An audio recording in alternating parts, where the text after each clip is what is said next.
Hello and welcome to Bias Batch. I'm Arthel Neville. The media appear to be taking sides in the aftermath of Wednesday's deadly shooting in San Bernardino, California. Take a look at the Friday cover of the New York Post. Terrorist in big, bold letters.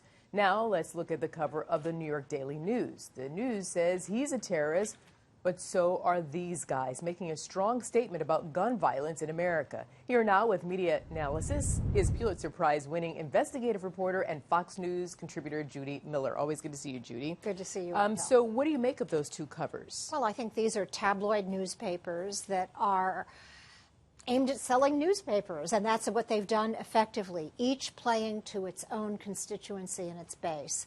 The New York Post, which skews right, is clearly going to label this a terrorist action before the government did, and they're also going to use the term Muslim terrorist, which is, in this instance now, given what we know at the time, now, which we didn't know yesterday, seems justified. But the Daily News is going to point out that guns always play a role, not only in an incident like San Bernardino, but also in the other horrendous shooting episodes that we've had in this country.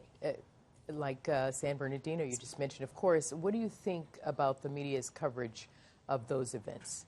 Look, I think that some people rush to judgment, but the government cannot afford to do so because terrorism is a legal definition. It implies a political motive and political agenda.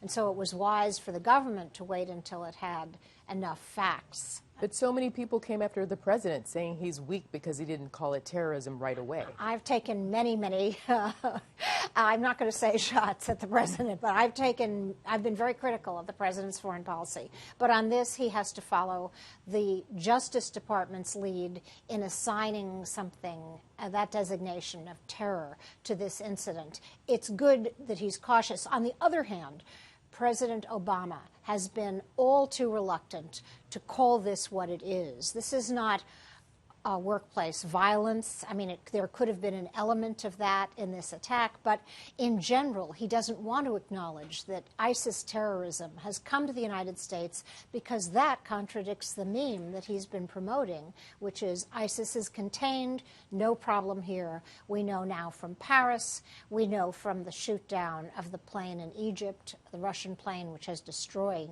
their economy, which is based on tourism, and now we know, apparently from San Bernardino, that terrorism has come here, that it is Islamic, at least militant Islamic, and that we must call it what it is in order to fight it. It's an unfortunate day.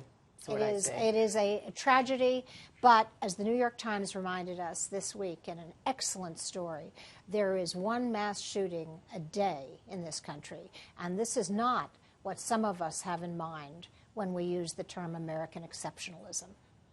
And we leave it there.